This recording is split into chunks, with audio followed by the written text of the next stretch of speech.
I'm Dr. Becky, and this is Good Inside. I'm a clinical psychologist, I'm a mom of 3, and I'm on a mission to rethink the way we raise our children. Casey, I am so excited to be talking with you, and maybe we can just begin by telling everyone a little bit about who you are and the types of things you're interested in. My name is Casey Davis. I'm a therapist. I am an author. I wrote a book called How to Keep House While Drowning, which I wrote after starting my TikTok channel. So I post as Domestic Blisters, which is a pun on domestic bliss. And it's kind of like the way I say it's like domestic, but make it chafy. Like not so much ideal, but like kind of a struggle. It hurts a little. And so I post about how to care for yourself and your space when you are struggling, when there's barriers in your life, whether it's mental health or physical health, or maybe just like a hard season of feeling overwhelmed. And I think if it's okay, I want to add to that because you do all that and you do something, I think, so much grander, which is I really think you help so many people reaccess their good enough, worthy feelings inside themselves and to separate those feelings from how their space looks or what they are or are not doing. I think one of the big differences between when I talk about like systems for the home and what like maybe other books or other creators or self-help people talk about is like, I don't have a program. I don't have like okay, 1, 2, 3, 4 steps and your home will be clean. I have really a philosophy and it's kind of based on 2 main ideas. And the first is that care tasks are morally neutral. So off the bat, we're going to stop calling them chores, housework, and we're just calling them care tasks because that's what they are. They're just tasks that care for us. And when I say they're morally neutral, what I mean is that the way that you do them, whether you do them, how often you do them, whether you struggle with them, that is no reflection on whether you are a good or bad person, whether you are a success or a failure. And then from there, we sort of start to build this self-compassionate messaging about, what does my house mean about me? And really try to get away from this idea that I exist to serve my house and instead lean into the idea that my house exists to serve me. And we kind of I like to give people permission to break the rules and do things only kind of good enough and just get creative about the way that they can change their environment in their home and the way that they talk to themselves to have a more functional space and a better quality of life. Making my space work for me rather than me working for my space. What's an example of the difference, just to delineate for everyone? Sure. So let's just take laundry. For the longest time, I am someone who has just always lived with sort of like clothes scattered all about my house or my room, right? I will put laundry into the washer at a random time when I realize that I've sort of run out of clothes. I typically forget that I've put it in the washer. So I'll come back like 3 days later when it smells like mildew and then be like, rewash it, get it in the dryer. And then it like sits in the dryer for a few days. And then, I'll be living out of that pile of clothes, kind of the whole time thinking like, I really should go fold those clothes. And I'm also being very reactive to my home. So I don't have a plan for when I do laundry. I just wait till I've run out of clothes on a Monday morning when I'm freaking out because I have nothing clean to wear.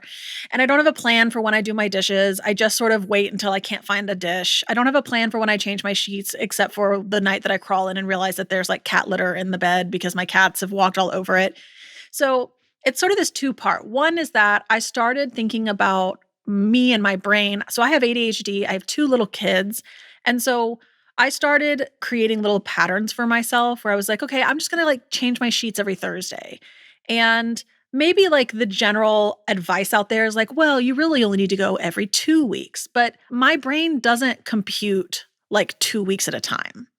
But my brain can compute like every Thursday, every Thursday, every Thursday. And the other part that I realized that was kind of stressing me out was that at the time my kids were 1 and 3, so like I was still dressing them. And it just sort of hit me like, why am I going to 3 different areas in my house to dress people that I am the one dressing? Like that seems silly. And so I did what I call a family closet, where I put all of our like family's clothes into one big closet. And then I stopped folding clothes. Like I just put in some baskets And I was like, you know what? I'm just going to sit on my butt. And in 8 minutes, I could have like 3 loads sorted so that like everyone knows where their clothes are, they're clean, they're accessible, and they're not on the floor. And that's what works for me. It's not my job to like do laundry the way that laundry quote unquote should be done. It's my laundry's job to live within a system that works for me, my lifestyle, my brain, maybe my barriers or my disabilities. So that's kind of what I mean by that. I mean, it's so person-centered. Like, that's what I keep thinking, that, like, you're centered in that moment and that task, right? Coming from the questions, what works for me? What Mhm. serves me? And even that every Thursday, changing your sheet schedule. Like, I know you well enough by now to know you're like, I'm doing that not because that's better than someone who changes every other week, right? But every Thursday is the best fit for me. It really centers what works for you, your desires, your needs. Is that right?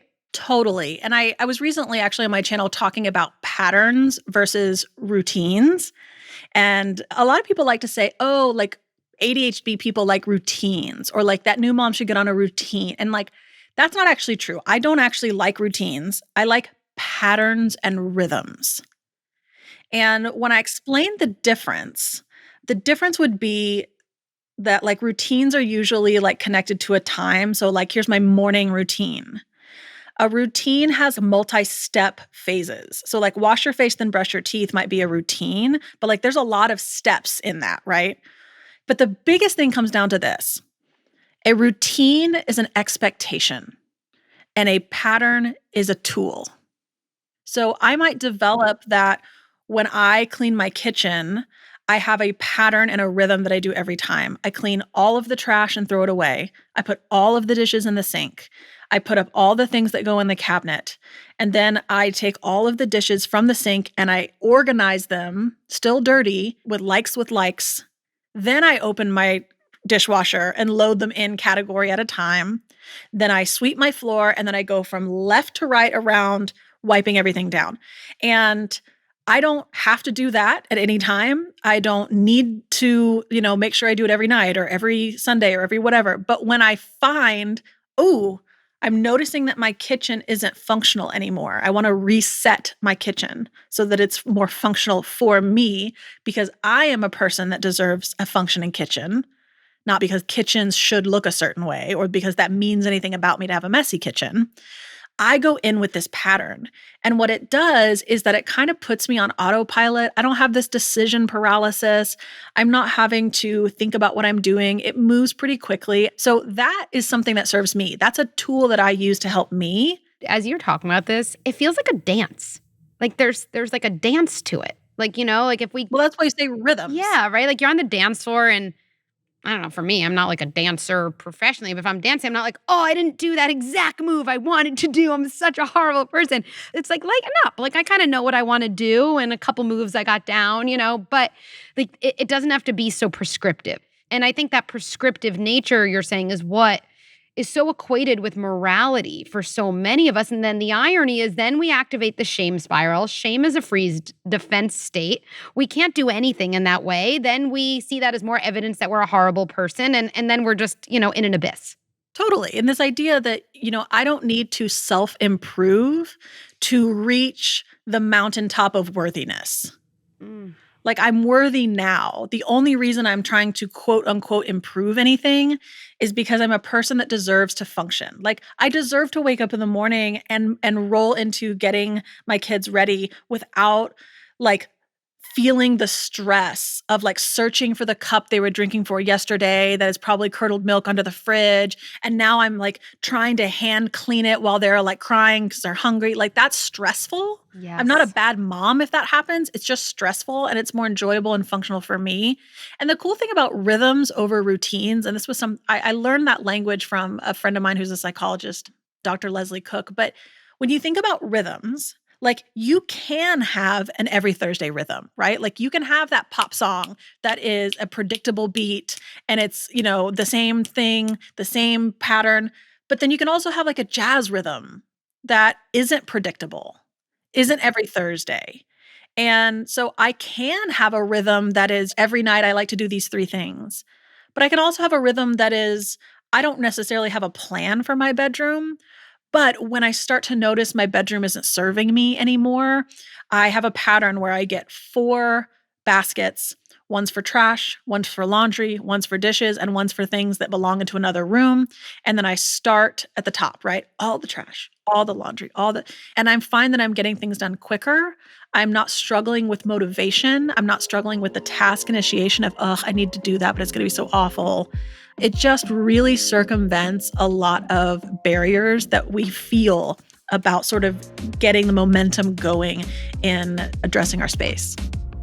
So I'm one for cheats a little bit and hacks, just because like we all need, some time savers around here. So I keep thinking about this as you speak. So tell me if this is in line with your approach. Like, I find the word should to be a great clue word. It's just a great word to pause and get a little skeptical about. So should is a very outward gazing indication. I should means like I am literally looking at an expectation that someone, an individual, society, I don't know, has put on me. That's a should clue.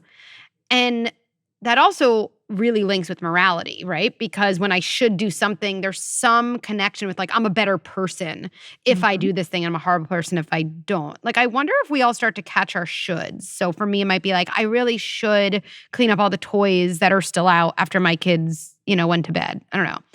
And if we note that and say, okay, there's the should. I feel like there's something you do where like you help us replace it with like an I deserve statement. Instead of I should clean up the toys, like I deserve to walk in this room and not trip on things and fall down, right? And maybe if it's not even that messy, I'm like, oh, well, I already have that. Oh, like maybe I am just going to go to bed because maybe I already have the system that works for me. Yeah, because I deserve a functional kitchen, but I also deserve rest. And so some nights I get to choose to not touch the kitchen at all because I also deserve rest. Or I get to choose to do some part of the kitchen so that I can rest. Like I get to choose to have good enough or the bare minimum. And so I do. I want to replace this should, which is about performing to expectations, this sort of performative housekeeping that I think a lot of us do, and really replace it with the I deserve. And I think in general, even when we're talking to other people or talking as experts, I think that we should replace should with benefit. So don't tell me what I should do. Tell me what the benefit of X is. Right? So even if you're talking about parenting things, like don't say that I should forward face or rear face my kid. Tell me that the benefit of rear facing my kid for 4 years is that their spines aren't fully grown and they're more likely to be injured in a car. Like that has this incredible respect for the person hearing that information that like I can hear that and then make a choice that's right for me and my family. And obviously I want to take that benefit. And that one's an easy, clear cut one. But if we think about other types of things that, oh, hey, tell me about the benefit of, waking up early and doing a morning meditation. Okay, great. So you can tell me all about the benefits of that.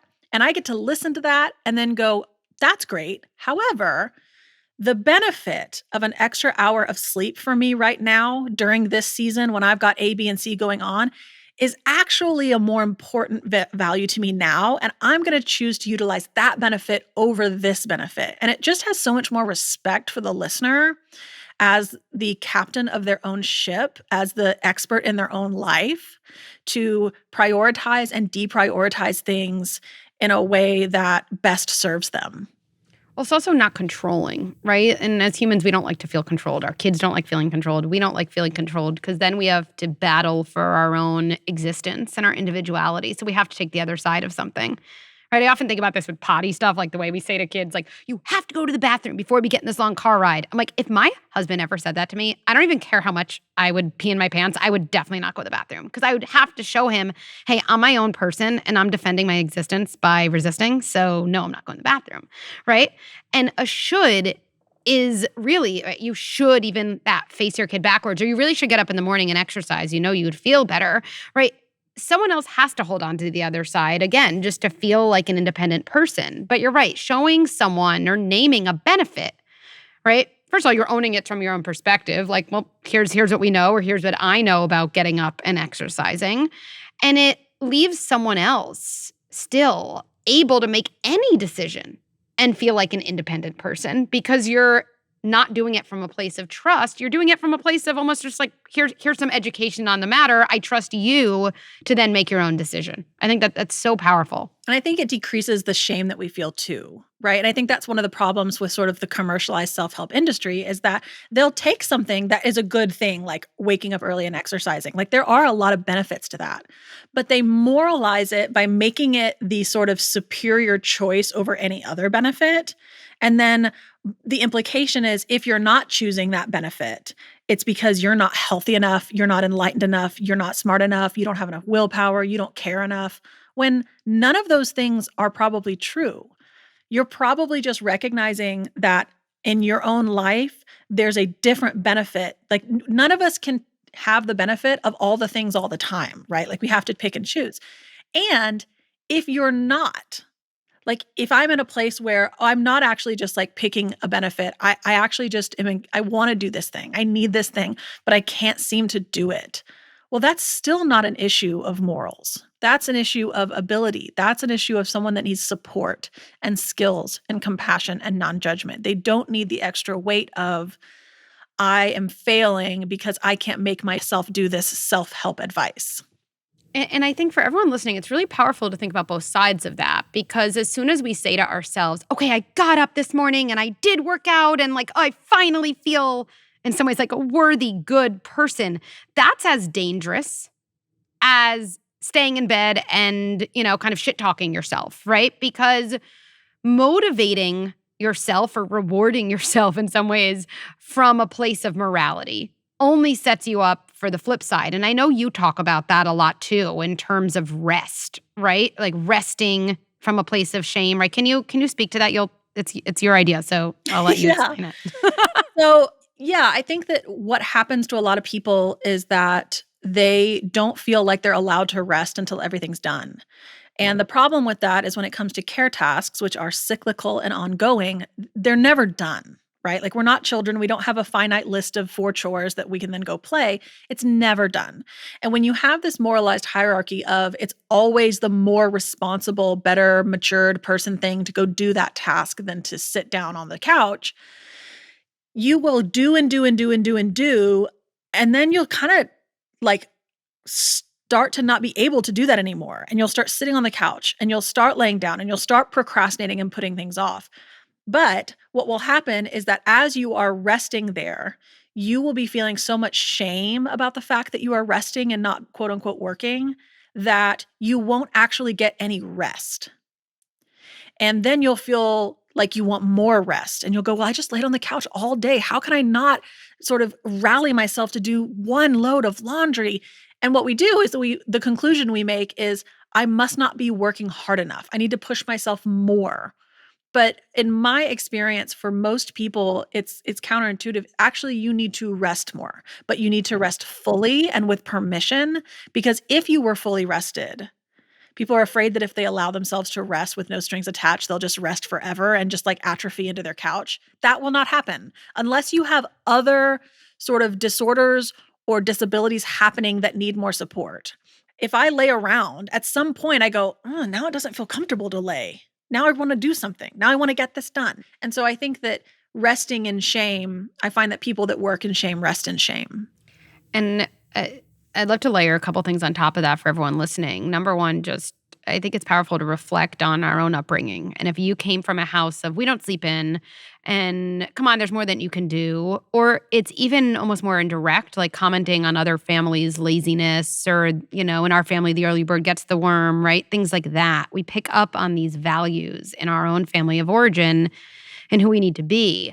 Then the part of you that wanted to rest and pause and, exist without productivity, you had to really shut down that part to adapt to your system. That was actually very adaptive to do. And I actually think as adults, we need to start from a place of gratitude. Like, oh, thank you, kind of system inside me for figuring out that it was dangerous in my family to say, I want to sleep in, or no, I don't want to clean the house right now. I really need to sit on the couch. And so as an adult, our bodies don't know that it's no longer 1980 or 2000, right? They don't understand that time frame. And so now when you're an adult, if it's really hard for you to get that rest that Casey is describing, there's something from your past playing out in your present. And it's actually pretty easy to be shameful about that. What's wrong with me? I can't even rest, right? We're doubling shame on shame on shame.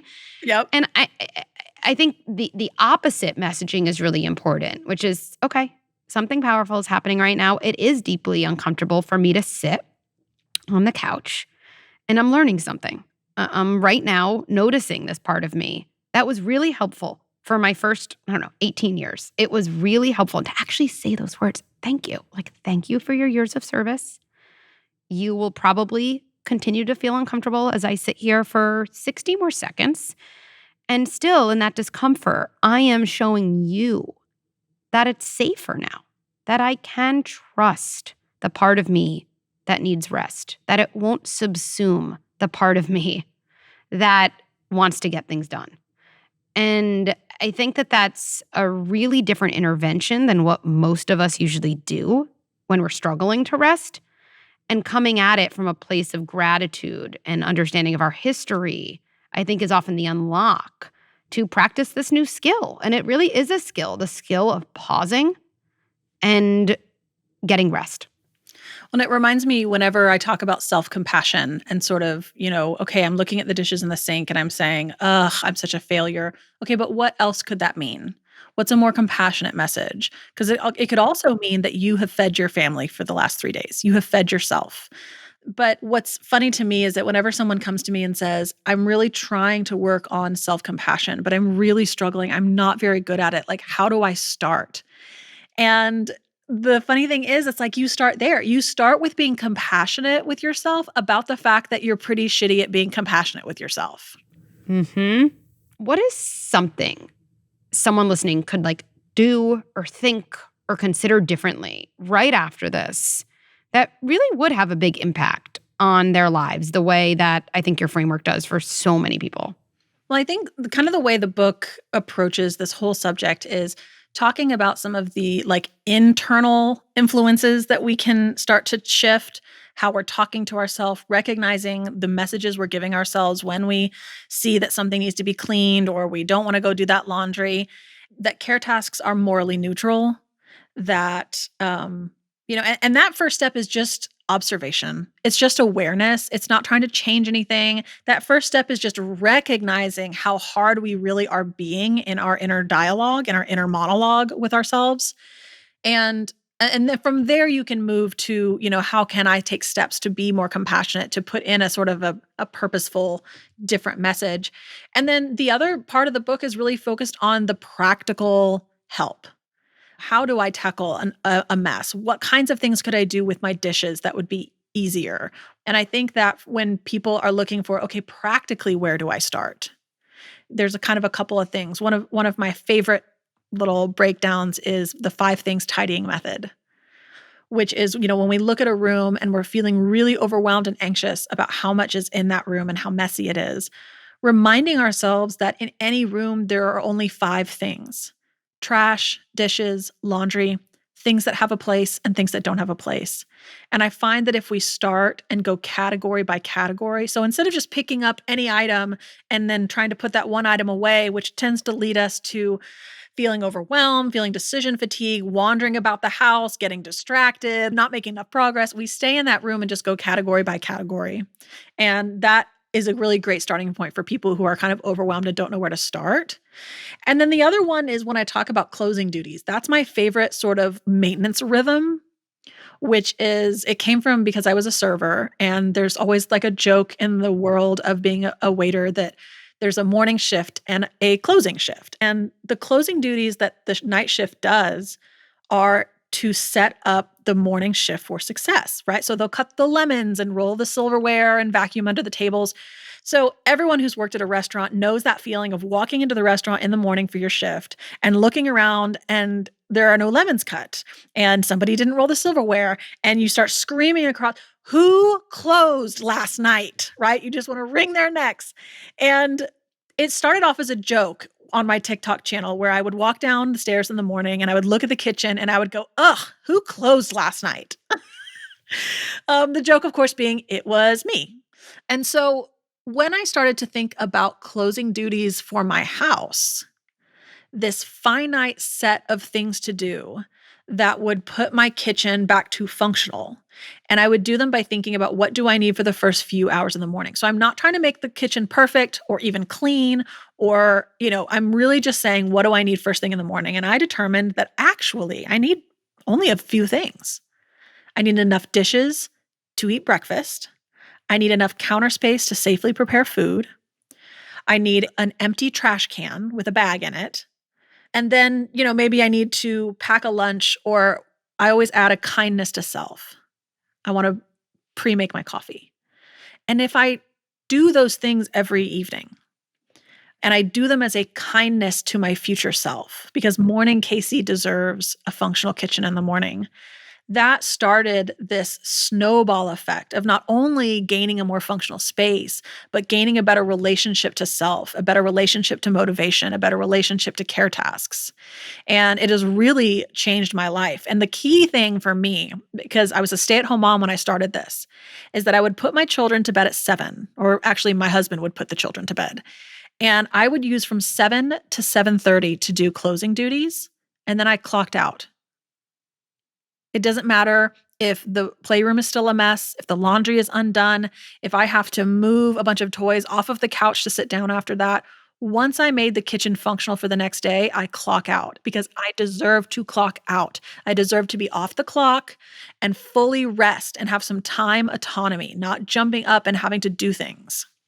I love your ideas, both of those ideas, and the closing duty is huge. And, I think anyone who's listening, it might be familiar to things we've talked about on Instagram or in the Good Inside community, because one of the things I say there a lot is this making coffee for myself, for the next morning, but not from a place, if I notice I really should get up and make that coffee, I'm like, no, I'm not doing it from that place. Like, what can I do for my tomorrow self, right? Like, there's things I do to help my kids' mornings become easier, and I deserve to treat myself with the same compassion. And if it doesn't feel from that place, then I deserve to not make coffee that night and do something else. And again, that person-centered approach of not I should, but what do I deserve? That mindset shift sets you up for compassion and motivation rather than doing the same task from a place of blame and shame sets you up for blame and shame. And I think we all know where that leads to. It's not pretty for any of us, right? So I always think that if everyone here takes just one thing from the conversation, noticing those shoulds and noticing what's the process in which I'm thinking through this task is going to give you more success, like true success, than any amount of things you check off, right? And I think your book lays out that framework and then does even more, translate that framework into so many practical, actionable strategies, right? I mean, we could have a whole nother podcast, but your understanding of division of labor and division of kind of rest, in terms of you and a partner, and so many other things in your book, I think just make so many people take a deep breath and think like, where has this information been all of my life? And thank goodness I have this now. And so thank you for spending so much time. Thank you so much for writing this really important book. Thank you. This was wonderful.